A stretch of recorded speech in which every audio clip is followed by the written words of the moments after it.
Today, we are going to be talking about Petrus Madiba, also known as Groblersdal serial killer. Welcome to the True Crime Corner with Mama Venus. If you haven't subscribed yet, please go ahead and click the subscribe button. Please also like and comment on the video as it helps with the YouTube algorithm. Groblersdal is known as a beautiful farming town and the second largest irrigation settlement in South Africa. Due to the nature of farming, this town has been a notable source of employment for young people within Groblersdal and the surrounding areas. In 2012, though, a dark cloud of death and fear would descend over this cozy town. Decomposing bodies of young women kept surfacing under tree branches, and some of them were laid bare in open fields. On the 29th of March 2012, Gloria Moshita left her home to buy groceries with her friend. On their way back from grocery shopping, they met a man who promised Portia employment. Seeing this great opportunity to improve her circumstances, Portia sent her friend home with the groceries, and off she went with the mysterious man. She would not be seen or heard from again. A week later, on the 8th of April 2012, a decomposing body of a woman was discovered hidden under some shrubs near the bushes of an airstrip in Groblersdal. The body was naked from the waist down, and it appeared to be strangled to death with a rope. This body would later be identified by the means of DNA as Petrus Madiba. 2 months later, on the 8th of June 2012, 32-year-old Mostato asked her mother to look after her 11-year-old daughter for her as she was going away for the weekend. She promised to be back by the weekend's end. However, her family would never see her alive again. A week after Monica went missing, on the 16th of June, a body of a woman would be discovered at Groblersdal farm. It was clear to the police that she had been murdered, as she was naked from the waist down and the piece of cloth used to strangle her was still on the scene. Unfortunately, this body would later be identified as that of Monica Mostato. A month later, on the 7th of July 2012, 22-year-old Tandi Majola left for work in the morning and she was never heard from again. She had left her little boy at home with her mother at the time. She would unfortunately suffer the same fate as Portia and Monica, and on the 19th of July, a badly burnt body of what appeared to be a young woman was found at B50 Mkholwane farm. She was also naked from the waist down, and there was a leather belt tightened around her neck. She had been burnt beyond recognition, and the only thing that had survived the fire was the piece of cloth from a shirt she was wearing.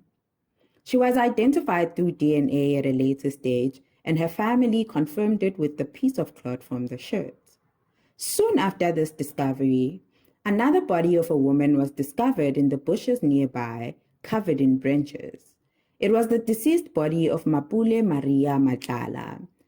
And just like the other victims, she was found naked from the waist down with a rope hook tied around her neck. Just like Tandi, she had left her family home to go to work but would never be seen alive again. Upon this discovery, the Limpopo police were now convinced that a serial killer was on the loose in the Groblersdal area. There had been 4 bodies of women found murdered in the bushes. The MO was the same. They were found naked from the waist down and strangled to death using a rope or a belt or a strand from a piece of clothing. The women of this farming town were in complete terror at this point, and they demanded answers from the police. To respond to this outcry, on the 13th of September 2012, a task force was set up to investigate these murders. The investigation took off quite quickly, and the first break on the case came through the same day the task force had begun with investigations. As some of the bodies had decomposed beyond recognition, they had been taken to a forensic lab to extract DNA. So on the 13th of September, a sample of DNA not belonging to the victim was found on one of the victim's bodies. Fortunately for the police, this could be used to possibly identify the killer. As the task force was busy making breakthroughs in the case, they were unaware that the number of decomposing bodies discovered was growing. A semi-naked body of a 2-year-old little girl was found on a wheat farm located near Groblersdal. She appeared to have been strangled with her own shirt. According to the police, this body had been on this wheat farm for 2 weeks before she was discovered. Next to her body was a shoe that was believed to belong to the 2-year-old's mother. The task force was not aware of this discovery at this point. However, to determine if there were any more victims lying in open fields, they were going through missing persons cases in Groblersdal and the surrounding areas. One of those missing cases that they looked into is that of 28-year-old Dinah Legula, who had left her home on the 27th of May with a man who promised her employment. Dinah was never seen alive again. In this missing case file, there was a cell phone number that was believed to be Dinah's. The police decided to try their luck and called the number. When they called, a woman answered. When they asked if she was Dinah, she said no, but the phone had been a gift from her boyfriend, a man by the name of Petrus Madiba. Petrus Madiba was a 28-year-old migrant farm worker. There's not much out there on his childhood and family life, but it appears that by this time, he was no stranger to crime at all. When Petrus was only 19 years old, he was convicted of assault with an intent to commit grievous bodily harm. There's no reliable information on how long his sentence was and where he served it. Even though it's not clear what Petrus got up to after serving his sentence, we know that he would later find himself at the wrong side of the law again. Late October 2011, Petrus was arrested for sexual assault and murder of a woman in Lebo Moguena. He was unfortunately released on bail just a month later in November 2011.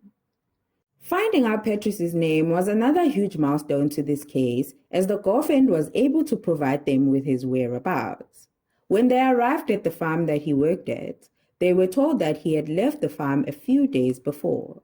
This was quite a setback to the police, as they had no other way of reaching him, and the number of farms in Groblersdal made it difficult to locate a migrant worker. Fortunately for the police, though, Petrus had not collected his wages, so they knew he will definitely come back, and that is when they will pounce on him. Once he was arrested, an extensive interrogation took place, and there was an overwhelming amount of evidence against him. 2 cell phones of missing women were found in his possession. This includes the one he had given to his girlfriend. He had also gifted his girlfriend with clothing items that he had taken from his victims. With this amount of evidence against him, Petrus had no choice but to confess. But it is his confession that would shock the police. He not only confessed to the known 4 murders, but other 5 that were not yet known by the police. Petrus Madiba confessed to killing 8 women and a little girl. To prove this, he was taken by the police to point out the undiscovered bodies of the other 4 women. The first body Petrus pointed out is that of Lebo Moguena. She was the mother of the 2-year-old that was found strangled in a wheat farm near Groblersdal. Lebo had been missing since late August, and she was last seen leaving her home carrying her 2-year-old on her back. The next body to be pointed out was that of Peggy Mangele. All was left of Peggy were skeletal remains. Peggy had left her home on the 5th of May, and she was with a man who had promised her employment. The third body to be pointed out was that of Gloria Moshita. She was at the late stages of decomposition at this point, and just like the other women, she was naked from the waist down and was strangled to death. According to the police, Gloria and Petrus worked at the same farm during the time of her disappearance, and on the day she disappeared, she had told her colleagues that she is going to town with Petrus to buy a few items. Gloria would never be seen alive again, as Petrus returned to the farm alone. A few days after pointing out Gloria's body, Petrus was taken to point out Dinah Legula's body. Dinah is the victim who had led to Petrus's arrest. Her body was almost completely decomposed at this point, but the blue rope that had been used to strangle her to death was still around her neck. Before the trial for these serial murders began, Petrus was tried and convicted of the Lebo Moguena murder and was sentenced to 35 years in prison. Months later, at Middelburg Circuit Court, he was then tried for the serial murders. He pleaded guilty to all the murders and gave a half-hearted apology to the victims' families. In his statement, he said that he had been in romantic relationships with 7 of the 8 women he murdered, and he had murdered them because they had done something to provoke his rage. However, the victims' families heavily disputed these claims, saying that, except for Gloria, who worked with Petrus at that point, all of the victims had seen him the first time the day they were murdered.